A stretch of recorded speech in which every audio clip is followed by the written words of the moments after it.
My name is Rahul Aryan. मैं mathematics solution में 2 question हम लोग सिमिलर लिए हैं और आप लोग जैसे देखेंगे कि जो एक क्वेश्चन है इसमें बस डिफरेंस है 3 का, ठीक है। इसका ये 3 रूट एक्स है, इसमें रूट क्यू के मतलब 3 अंडर रूट में एक्स है। तो इसको हम लोग अगर एक्स इक्वल टू टी लेते हैं तो एक्स सॉरी ये एक मिनट, अगर इसमें हम लोग रूट यहाँ पे root X equal to T लेंगे, ठीक है, ठीक है। और इसमें हम लोग क्या करेंगे कि only for root X equal to T लेंगे, इसमें 3 root X equal to T लेंगे तो एक्स इक्वल टू हमारा टी के पावर 3 आ जाएगा। और इसमें टी लेंगे तो हमारा एक्स इक्वल टू √1/2 है, ठीक है। तो आगे सॉल्व करेंगे इसी तरह से। तो सबसे पहले हम लोग इसको सॉल्व करते हैं, इस क्वेश्चन को हम लोग सॉल्व करेंगे। तो इसमें क्या है, ये दोनों सवाल गामा फंक्शन से हैं रिलेटेड। दोनों सवाल को हम लोग सॉल्व करेंगे गामा फंक्शन के हेल्प से। ये दोनों क्वेश्चन को हम लोग गामा फंक्शन की हेल्प से सॉल्व करेंगे। तो सबसे पहले रिकॉल कर लेते हैं गामा फंक्शन क्या होता है। तो गामा फंक्शन का एक फार्मूला होता है, property gamma N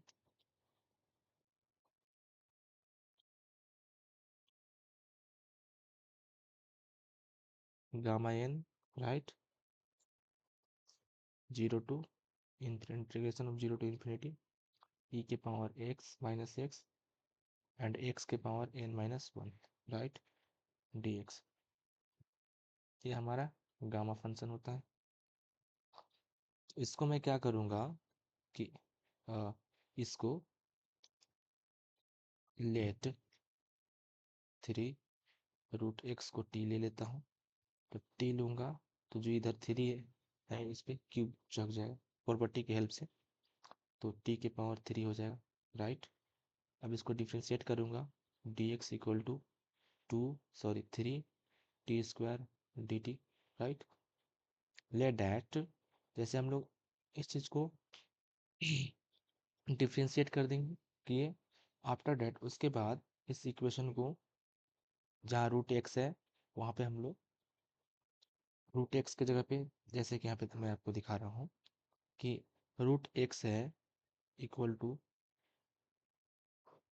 root x है, तो रूट एक्स है तो उसके इक्वल टू क्या होगा यहाँ पे मैं आपको दिखा रहा हूँ। जैसे कि हम लोग यहाँ एक्स के equal to sorry I know X equal to T cube लिए थे, ठीक है। तब X root X equal to क्या हो जाएगा, तो एक्स के पावर 1/2 होगा, ठीक है, टी के पावर 3। और जब इधर जाएगा तो एक्स इक्वल टू हो जाएगा 3/2 राइट, 3/2 नहीं समझे। उसके बाद इसको वापस से मैं करके दिखाऊंगा। यहाँ पे देखिए एक डब्बा में x equal to the T cube आया राइट। अब रूट एक्स इक्वल टू क्या आएगा, तो रूट एक्स इक्वल टू लिखने से पहले सबसे पहले रूट एक्स को क्या लिख सकते हैं, एक्स के पावर 1/2, ठीक है। अब टी के पावर 3 है तो एक्स इक्वल टू क्या हो जाएगा, टी के पावर 3/2, ठीक है। अब नेक्स्ट स्टेप क्या होगा कि रूट एक्स की जगह पे लिखेंगे हम लोग टी के पावर 3/2, रूट एक्स की जगह पे लिखेंगे टी के पावर 3/2 और ई के पावर माइनस, इसको हम लोग टी माइनस टी लिखेंगे, ठीक है। और डी एक्स की जगह पे क्या हो जाएगा 3t² dt। तो यहाँ पे देखेंगे 0 to इंफिनिटी टी के पावर रूट एक्स की जगह टी के पावर 3/2 ई के पावर माइनस, इसको हम लोग टी माने हैं तो हम लोग टी लिखेंगे। और डी एक्स क्या है यहाँ पे देखिए क्वेश्चन में डी एक्स है, ठीक है। डी एक्स की जगह पे मैं इसको पुट कर दूंगा 3t² dt। तो क्या हो जाएगा हमारे यहाँ 3t² dt राइट। अब इसको हम लोग आगे सॉल्व करते हैं, 3 को बाहर निकाल लेंगे 0 to इंफिनिटी टी के पावर माइनस टी के पावर 3/2 और इंटू t² dt। फिर से वापस से 0 to इंफिनिटी ई के पावर माइनस टी, ये 3/2 है और स्क्वायर है दोनों का टी का वैल्यू जब दोनों सेम है, मतलब टी टी दोनों का वेरिएबल सेम है, तो इसको पावर ऐड हो जाएंगे। जब पावर ऐड होंगे तो टी की पावर 7/2 टी टी हो जाएगा। ठीक है। अब देखिए यहाँ पे हम लोग x equal to T cube था यहाँ पे जब इसको सॉल्व किए थे। तो फर्स्ट में क्या था, x का अगर लिमिट 0 है तो टी का भी लिमिट 0 हो जाएगा। ठीक है, टी का भी लिमिट 0 हो जाएगा। अगर x इन्फिनिटी है तो टी का भी वैल्यू, टी का भी लिमिट इन्फिनिटी हो जाएगा। तो सेम टू सेम लिमिट तो ही रहेगा, इसलिए लिमिट हम लोग वही लिखे। ठीक है। अब इसके बाद अब हम लोग गामा फंक्शन का जो इक्वेशन था उससे कंपेयर करेंगे। ई के पावर -x है, तो यहाँ पे ई के पावर क्या है, -t। ठीक है। फिर फिर टी के पावर 7/2 है, यहाँ पे क्या है, x के पावर n-1। मतलब जो x वाला जो ये चीज़ है, यानी x के जगह पर जो t था, तो x इक्वल टू n-1 है। तो n x के पावर n-1 है और t के पावर 7/2 है। तो जो यहाँ पे जो इस पावर में रहेगा वही यहाँ पे होना चाहिए। तो जो t के पावर 7/2 है n-1 के इक्वल हो जाएगा। ठीक है। तो n-1 इक्वल टू 7/2, इसलिए इक्वल लिखे हैं क्योंकि गामा फंक्शन में आप देखिए इक्वल जो प्रॉपर्टी है, x के पावर n-1 है, तो x के जगह पे हम लोग यहाँ क्या पुट किए हैं, t। तो t के पावर 7/3 के पावर 3/2 है। ठीक है। तो t के पावर 7/2 है, राइट। t के पावर 7/7/2 है, और यहाँ पे x के पावर n-1 है, तो इसको इक्वल टू हम लोग लिख सकते हैं n-1। ठीक है। तो वही चीज़ मैं यहाँ पे कहूँ। अब देखिए, और तब n का यहाँ से निकाल लेंगे n का वैल्यू। तो n equal to 7/2 + 1, right. n equal to 7 + 2 + 2, right. तो 9/2 आ जाएगा। ठीक है। n इक्वल टू हमारा 9/2 आ गया, राइट। अब n इक्वल टू 9/2 आ गया।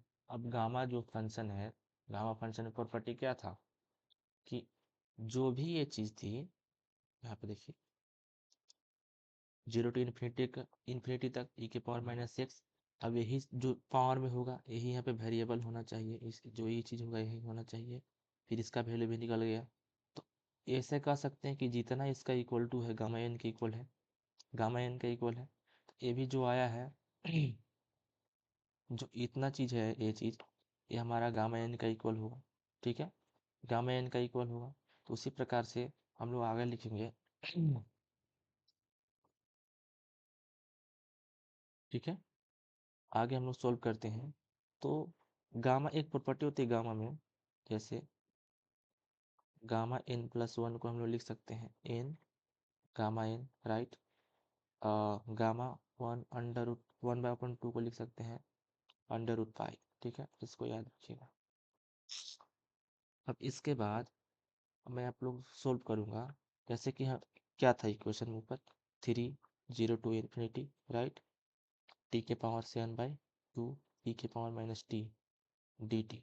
ठीक है। तो ए हम इक्वल टू क्या होता है, गामा एन के इक्वल होगा। ठीक है। और एन का वैल्यू हमारा आया है 9/2, 3 पहले से था। अब इसके इक्वल टू हम लोग गामा एन है, तो यहाँ पे गामा एन का वैल्यू क्या है, गामा 9/2। इसको आगे सॉल्व कर देंगे।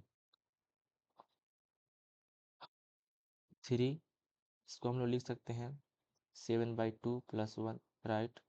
3 7/2 बाहर आ जाएगा। ठीक है। फिर गामा में 7/2। ठीक है।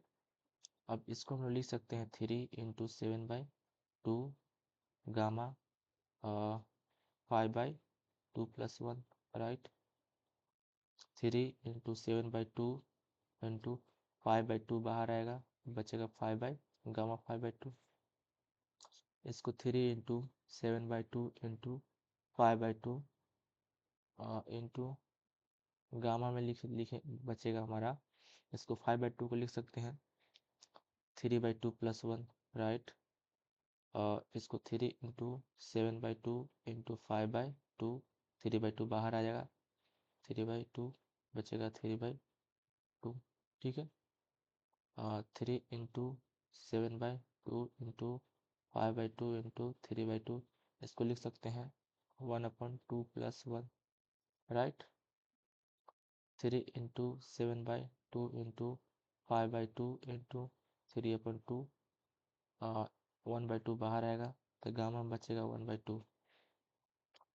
अब इसको पूरा को मल्टीप्लाई करेंगे तो हमारा आ जाएगा 315/16, और 1/2 का वैल्यू होता है √π। यही हमारा आंसर है।